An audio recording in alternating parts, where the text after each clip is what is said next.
he has to increase his markup 5 times to sell at discount price 70%. Simple math. Yeah. Common sense. But we get lured. One of the reasons we get lured is so that we can tell our friends, hey, I got $100,000 piece. But actually, how much you paid? 30,000. So that's one thing we should be very careful. Any cheating takes place, a lot of this myth goes on with, oh, you don't go to him, you go to this guy. Is there possibility for somebody, a jeweler or a goldsmith, to make, cheat customers? Actually, jewelry business in America, I don't know, I don't want to talk about American side of it, but India side of it, there was a research done in Hyderabad, and they said 98% of the jewelers cheat. How can they cheat? See, if you remember our saying, Telugu, our jeweler saying, they said it is dharma of jewelers to steal.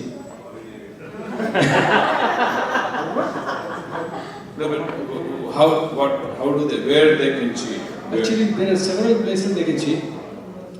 Number one place is diamonds, because diamonds have so many loopholes, so many variations. For example, if you have 10 diamonds, 10 cents each, and which carries 1 carat total, you can tell I have 1.10 cents. You can increase 10% weight, nobody can check. So if in the price, 10% increase in the profit. So 1 carat is $1,000. If a jeweler lies that the carat weight is 1.10, just 10% carat weight will increase, that's $100 profit. Show the weight, am I right? The weight will show to him. No, diamond weight you cannot show because it's set in the gold. How can you show the diamond weight?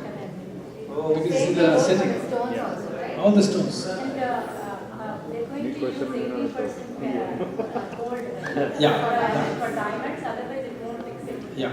So in the gold they say 22, but if you see on the stamp, they sometimes write 22/20.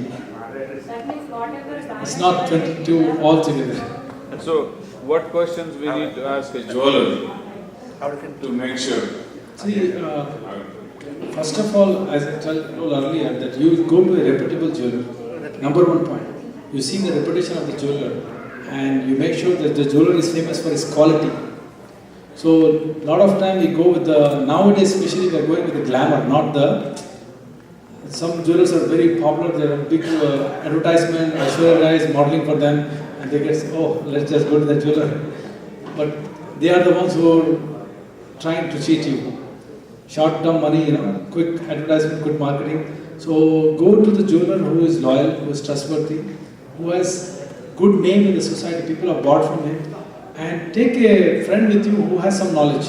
Because I've seen some friends, they come to jewelry store just to show off that I'm trying to help you, but they have no knowledge. So take a jeweler, a person who has some knowledge. Like she's talking common sense with the jeweler. Most of the time I've seen people bringing friends who are good in negotiation only, but they don't have any knowledge. So you don't want to go with them. You go with them who has some knowledge. You also asked me about the opportunities for business. Actually, I've been thinking for a long time, should I expand my business? Should I really give opportunity to others to do it? And I thought, actually, there is no loss to anybody if they invest in jewelry business. The only loss is the overheads. You're setting up the store. Otherwise, if you really look at it, if you melt the whole jewelry, if you take out the diamond, everything is sellable anytime in future also. There is no depreciation in jewelry. Recently, if you see the history of jewelry, all the people who have bought jewelry 5-10 years back, they have doubled, at least in diamonds, they have doubled their investments. So jewelry business investment is very safe if you really analyze the whole business. So the risk of loss, risk of inventory loss, risk of trend changing and you're getting stuck with your inventory, all these problems are not there in jewelry business. Because you can always melt it, you can remake it. The minimum loss is you're making charges, that's very minimum compared to the total value of the product. Thank you. All right, thank you. I have this question about the SPA rules. So, Yes, ma'am. are you able to hear me? Excuse me? Can you hear me? Yes, what are the terms and conditions that would have to be fulfilled if you go in for a contact as a minority or a women entrepreneur or something? Are there any specific terms you would have to fulfill for a year or within so many years or something like that? You have to be in business. Okay, did you see the PowerPoint presentation? I You got to did. meet some eligibility requirements to come into the 8A program. You have to have been in business for at least 2 years, which you can prove that by filing 2 years worth of income tax returns. You have to own 51% of the business, and that 51% of the ownership has to be a U.S. citizen. You have to have good character. The business has to be in business to make money, and you need to have the capital capacity to to take on whatever contracts that you're taking on. Does that answer your question? Well, that's for the entry you're saying, right? So what about to maintain or keep that, to be eligible to make for? To keep the eligibility. To maintain, Continue the eligibility. to maintain the eligibility, is that what you're asking? Right. Well, once you're in the program, you're in the program for 9 years. It is a 9-year program. So you don't have to continue to apply for it. Now, what you do have to do is once a year we have an annual review. And all that requires is for you to turn in your income tax returns and your financial statements every year so that we can make sure that you still meet the income requirements, asset requirements, and all that we had gone over, which is, it's $350,000 per year income, $750,000 on your net worth, and total assets of $6 million. You're welcome.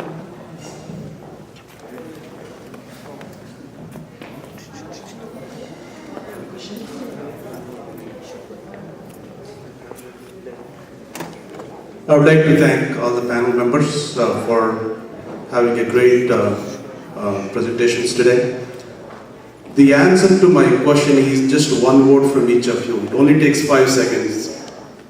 If we have to rank the successful or success attributes for all the business leaders, I think most of you are business leaders. If you have to rank them from top to bottom, just mention one attribute that you think you are really strong at and that contributed to the success of your business. So it only takes 5 seconds. The answer is only one word. So let's make it simple. Thank you. Never give up in marketing.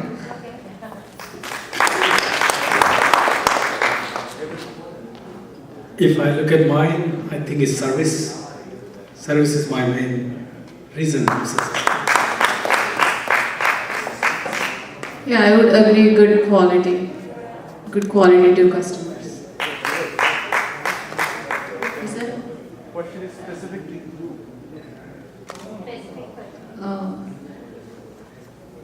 because each one of you have list of attributes from top to bottom. What is that one attribute that you think contributed to your success? That is the question. I would think I'm resilient. I don't know if it's good or bad, but That's good.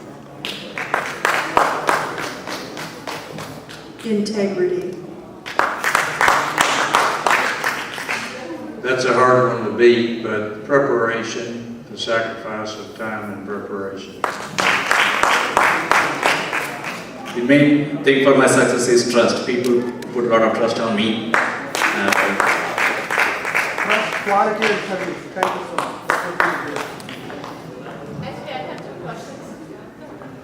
If I can request all of you in the back, please come on to the stage. We'll take one group picture and then we have a TV station, they wanted to take some interview. So I think we're wrapping up this program for today. I really appreciate all of you taking your personal time to be with us. Sorry we're running a little late. I know you guys have other engagements. But again, once again, on behalf of all our team and Tantex members, we thank you for your time and contribution. Yeah. Questions for our audience. You take it offline, yeah, if you don't mind. So please come on to the stage. All of you, please come on to the stage. And all the videographers, we're missing one. Sundar. Okay, come on. Please. Guys, whoever, please come on to the stage.